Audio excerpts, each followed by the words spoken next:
Hello student, welcome to Equator Academy Dehradun. और मैं आप लोग के लिए एक छोटा सा लेक्चर लेके आया हूँ। किसका? इंडियन पॉलिटिका यानी कि भारतीय संविधान का। तो आपके आने वाले जो आरओ का एग्जाम है और आने वाले आपके लोअर पीसीएस और अपर पीसीएस में इसमें से कुछ क्वेश्चन जो है वो आपके एग्जाम में आ सकते हैं। चलिए शुरुआत करते हैं। वैसे तो ये लेक्चर नोट नंबर 25 है। मेरी जो ऐप है इक्वेटर धूम, उसका ये लेक्चर नंबर 25 से नोट्स मैंने ले रखे हैं। चलिए शुरुआत करते हैं। तो पहले देखिए क्या लिखा हुआ है, किसके बारे में ये है लेक्चर। अनुसूचित जाति और अनुसूचित जनजाति यानी कि एससी और एसटी के बारे में।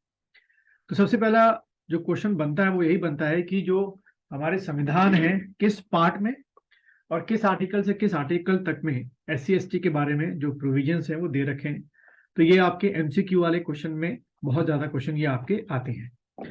तो देखिए पार्ट कौन सा है, पार्ट 16 है आपका। याद रखिएगा क्वेश्चन कैसे पूछेगा आपसे एमसीक्यू में कि जितने भी प्रोविजंस हैं एससी और एसटी को लेकर वो किस पार्ट में आते हैं इन चारों में से।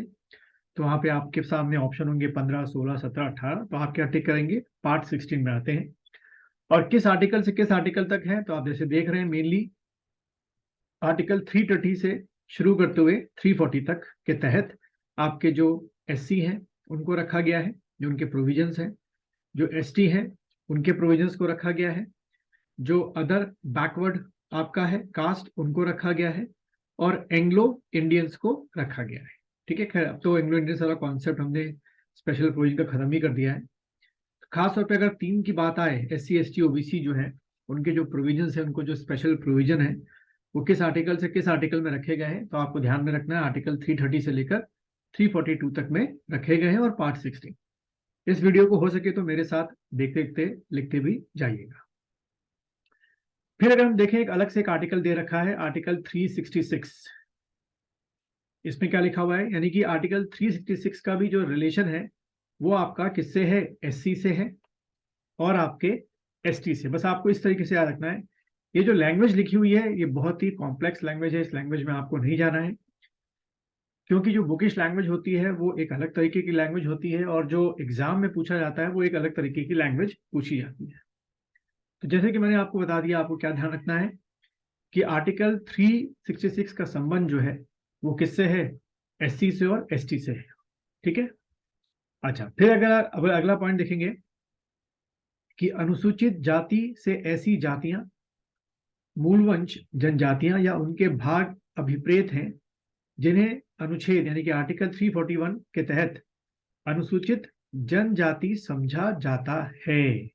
यानी कि शेड्यूल्ड ट्राइब के बारे में स्पेसिफिक जो है वो किस आर्टिकल में अगर लिखा हुआ है तो आप टिक करेंगे 341 में। स्पेशली आपका जो है इनके बारे में जो एक तरीके से लिखा हुआ है। ठीक है, ये आपको थोड़ा सा ध्यान में रखना है। ठीक है, अब सीधे अगर हम दूसरा पॉइंट देखें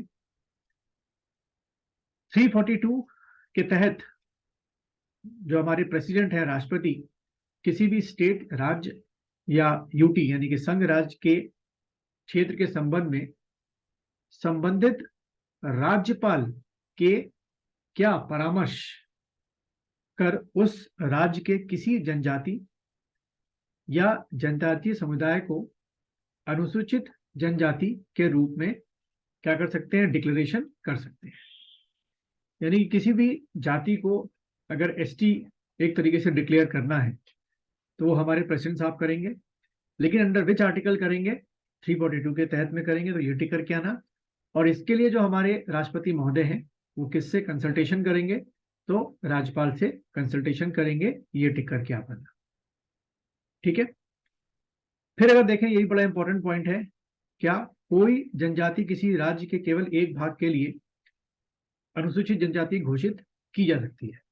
ठीक है, यानी कि जरूरी नहीं कि हर कास्ट जो है वो हर एक स्टेट में एसटी के अंदर आए। हो सकता है कि किसी स्टेट में वो एसटी में हो वही कास्ट और किसी में वो एसटी में ना हो, एक तरीके से। फिर देखिए बड़ा इंपॉर्टेंट पॉइंट है, संसद को ये पूर्णता अधिकार है।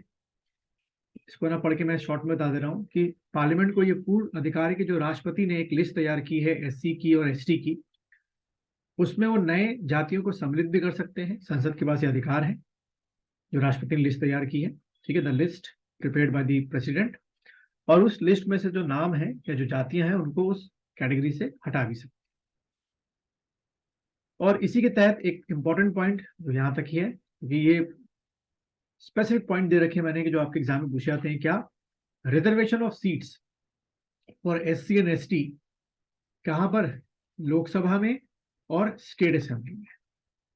ठीक है, तो ये जो प्रोविजन है वो किस आर्टिकल में दे रखा है, 330 में दे रखा है और 332 में दे रखा है कि SC ST के लिए लोकसभा में भी सीट क्या रहेंगी, रिजर्व रहेंगी, और SC ST के लिए जो हमारी विधानसभा होती है यानी कि स्टेट असेंबली होती है उसमें भी जो सीट्स हैं वो क्या रहेंगी, रिजर्व रहेंगी। तो ये आर्टिकल आपसे पूछ सकते हैं। और फाइनली लोकसभा की जो 543 सीट्स हैं उनमें 79 सीट्स जो हैं वो किसके लिए हैं, आपकी SC के लिए रिजर्व है, और जो 40 सीट्स हैं वो आपके ST के लिए रिजर्व है। तो ये पॉइंट आपको ध्यान में रखना है। तो उम्मीद है ये जो मैंने कुछ छोटा सा एक लेक्चर बनाया, फैक्ट्स बनाए, आपके आने वाले एग्जाम में आपको जो मदद है वो कर सकते हैं।